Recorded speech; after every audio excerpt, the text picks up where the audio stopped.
Shalom Bapak Ibu Saudara-saudara yang terkasih di dalam nama Tuhan Yesus Kristus. Mari kita awali hari kita bergumul bersama dengan firman Tuhan, kita berdoa. Ya Allah Bapa Surgawi, dalam Kristus Yesus Tuhan Juru Selamat kami yang hidup, kami sungguh bersyukur kepadamu pada hari yang baru ini. Segala rahmat-Mu, kemurahan-Mu Engkau hadirkan di dalam kehidupan kami. Dan Engkau terus menuntun memelihara kami dan memberikan kesempatan kepada kami Tuhan untuk menikmati setiap berkat dan karya Tuhan dalam hidup kami. Di hari yang baru ini Tuhan, kami hendak merenungkan kebenaran firman-Mu. Berfirmanlah Engkau, kami siap mendengar, curahkan Roh Kudus-Mu kepada kami, agar kepada kami dianugerahkan pengertian yang benar dan yang baik, seturut dengan kehendak-Mu. Hanya dalam nama Tuhan Yesus Kristus kami bermohon dan bersyukur kepadamu. Amin. Bapak Ibu Saudara-saudara yang terkasih, firman Tuhan yang menjadi renungan bagi kita hari ini tertulis dalam kitab Kisah Para Rasul pasal 16 ayat 25. Demikian firman Tuhan. Tetapi kira-kira tengah malam, Paulus dan Silas berdoa dan menyanyikan puji-pujian kepada Allah, dan orang-orang hukuman lain mendengarkan mereka. Demikian firman Tuhan. Bapak Ibu Saudara-saudara yang terkasih, Paulus dan Silas sedang melayani di Filipi. Mereka memberitakan Injil keselamatan, berita keselamatan yang telah dianugerahkan oleh Tuhan Yesus Kristus. Ada banyak orang yang datang mendengarkan dan percaya, termasuk seorang perempuan Yahudi yang bernama Lydia.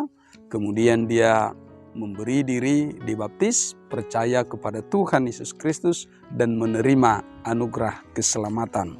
Bapak Ibu Saudara-saudara, namun di tengah-tengah pelayanan itu ternyata ada saja tantangan, yaitu di mana seorang perempuan tukang tenun atau dukun atau peramal juga datang mengikuti dia.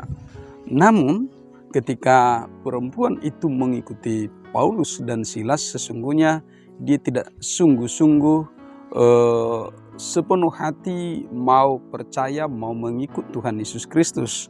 Namun dia justru hendak mendapatkan keuntungan dari pelayanan Paulus itu sendiri.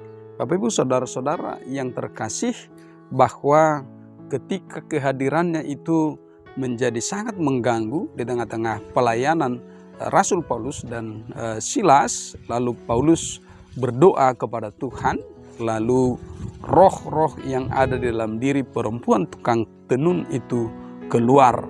Saudara, bahwa kuasa Tuhan Yesus Kristus itu bekerja, berkarya, mengusir roh-roh jahat itu dari dalam diri perempuan itu, sehingga dia menjadi seperti manusia biasa saja, tanpa kekuatan apapun lagi di dalam dirinya, atau ada kekuatan lain yang menumpang di dalam dirinya. Lalu peristiwa ini menimbulkan kemarahan kepada tuan-tuan atau orang-orang lain yang juga turut mendapatkan keuntungan dari perempuan tukang tenun itu. Saudara, lalu apa yang terjadi?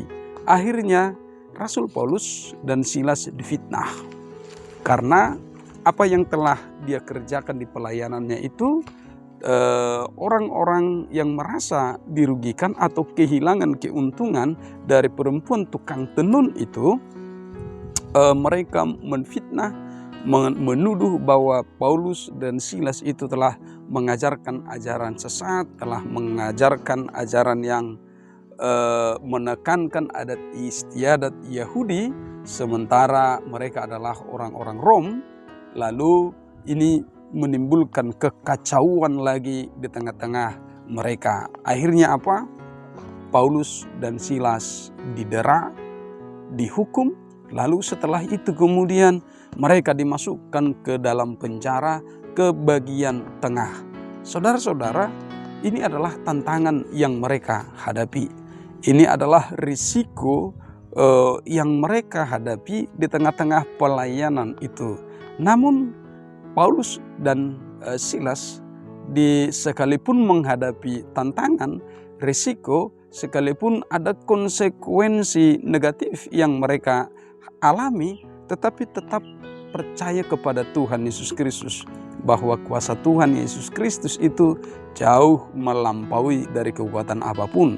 Kekuatan yang ada di dunia ini sesungguhnya tidak ada apa-apanya. Bahkan dalam kitab lain dikatakan segala sesuatu akan tunduk bertekuk lutut di bawah kaki Tuhan Yesus Kristus.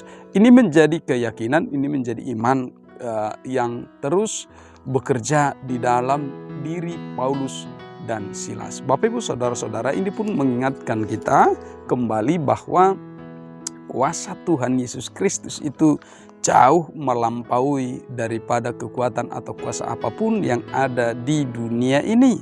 Sesungguhnya tidak ada apa-apanya, sehingga kita tidak perlu takut, khawatir, atau lari jika ada kekuatan dunia ini sedang menghadang kita, sedang menghalangi kita, atau sedang mengerjakan pekerjaan yang mau menghancurkan pelayanan kita. Sesungguhnya ketika kita berserah, bersandar, dan hanya berpengharapan kepada kuasa Tuhan Yesus Kristus, maka kuasa Tuhan Yesus Kristus itu akan menaklukkan, mengalahkan. Lalu ketika mereka di penjara, di ayat 25 ini, tetapi kira-kira tengah malam Paulus dan Silas berdoa dan menyanyikan puji-pujian kepada Allah. Ini sekalipun mereka sedang merasa sakit, sekalipun mereka sedang di penjara, sekalipun pada siang hari itu sampai sore itu mereka didera, dihukum tentu dengan rasa sakit dan luka-luka di dalam tubuh mereka. Lalu kemudian tangan mereka, kaki mereka itu dirantai atau diikat sehingga mereka tidak bebas bergerak, sudah di penjara, namun gerak tubuh mereka pun terbatas, sangat terbatas karena diikat atau dirantai. Bapak Ibu saudara-saudara, namun dalam rasa sakit itu, dalam pergumulan yang berat itu, pujian mereka, doa mereka itu tetap kepada Allah Bapa. Mereka tidak kehilangan pengharapan, mereka tidak mengeluh, mereka tidak bersungut-sungut, mereka tidak kecewa kepada Tuhan, tetapi justru mereka semakin berserah di dalam doa dan puji-pujian mereka. Nah, ini pun telah mengingatkan kita hari ini Bapak Ibu saudara-saudara, bahwa apapun yang menimpa hidupmu, apapun yang sedang mendera kehidupan kita, maka tetaplah berdoa dan pujilah Tuhan. Karena apa? Karena dialah sumber kekuatan, sumber hikmat, dan sumber jalan baru di dalam kehidupan kita. Tidak ada yang lain. Sesungguhnya ketika kita telah percaya kepada Tuhan Yesus Kristus, maka Dia akan menolong kita. Dia tidak akan membiarkan kita. Dia tetap peduli kepada kita. Namun yang terpenting dari kita adalah bagaimana penyerahan diri kita kepadanya, penyerahan hidup kita kepadanya di dalam iman yang sungguh-sungguh, di dalam doa pengharapan yang hidup. Ini teramat penting bagi kita Bapak Ibu saudara-saudara yang terkasih. Lalu kalau kita nanti membaca perikop ini selanjutnya, bagaimana Tuhan bekerja lewat gempa bumi yang hebat, lalu pada saat yang sama belenggu-belenggu di tubuh Paulus dan Silas itu terbuka, otomatis terbuka semuanya. Tuhan yang bekerja, pintu-pintu penjara itu terbuka semuanya. Lalu kepala penjara itu ketakutan sekali sampai dia merasa harus bunuh diri. Karena apa? Karena kalau narapidana atau orang-orang yang di penjara itu melarikan diri semuanya, maka dia yang akan dihukum karena dia bertanggung jawab penuh atas hal itu. Namun apa yang terjadi? Paulus dan Silas dan yang lain itu mereka tidak lari, mereka tetap di penjara, dan Paulus mengingatkan agar dia jangan mengakhiri hidupnya, agar dia jangan bunuh diri, tetapi ikutlah dan percayalah kepada Tuhan Yesus Kristus yang adalah juru selamat. Bapak Ibu saudara-saudara yang terkasih, biarlah firman hari ini juga menguatkan kita menjalani hari ini. Apa yang menjadi tantangan dalam kehidupan kita? Apakah di tengah-tengah pekerjaan, di tengah-tengah relasi, kita difitnah, kita diberitakan berita yang tidak baik, diisukan atau ada rumor-rumor yang negatif. Sepanjang kita tidak melakukan itu, sepanjang kita tidak pernah terlibat dalam hal yang dirumorkan, hal yang diisukan, hal-hal yang negatif, maka tetaplah jalani kehidupan ini bersama dengan Tuhan. Dan Tuhan akan menunjukkan keadilannya.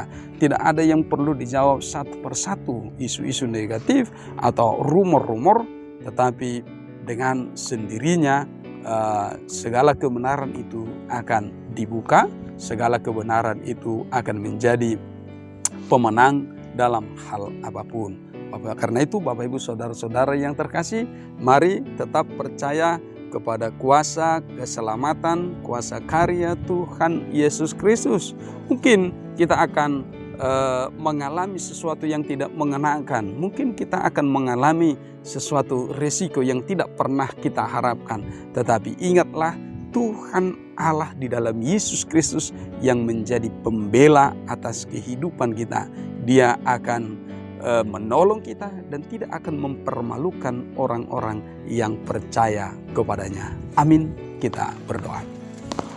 Yalah Bapa Surgawi, dalam Kristus Yesus Tuhan Juru Selamat kami yang hidup, kami sungguh bersyukur kepadamu atas firman hari ini yang telah mengajarkan kepada kami Tuhan untuk tetap berdoa dan menyanyikan nyanyian puji-pujian kepadamu dalam segala situasi apapun, saat sukacita maupun dalam saat duka cita, dalam saat riang gembira maupun dalam saat sedih menangis. Biarlah nama Tuhan yang tetap dipuji, dimuliakan di dalam seluruh kehidupan kami. Ajar kami Tuhan untuk terus berserah kepadamu. Ajar kami Tuhan untuk mengandalkan kuasa-Mu, bahwa kuasa dunia ini, kuasa kegelapan sesungguhnya tidak ada apa-apanya dan semuanya akan tunduk di bawah kaki Tuhan Yesus Kristus. Karena itu tolong kami Tuhan, agar kami tidak khawatir, agar kami tidak ragu-ragu, agar kami sungguh-sungguh berserah hanya kepadamu saja. Ketika kami menjalani hari ini,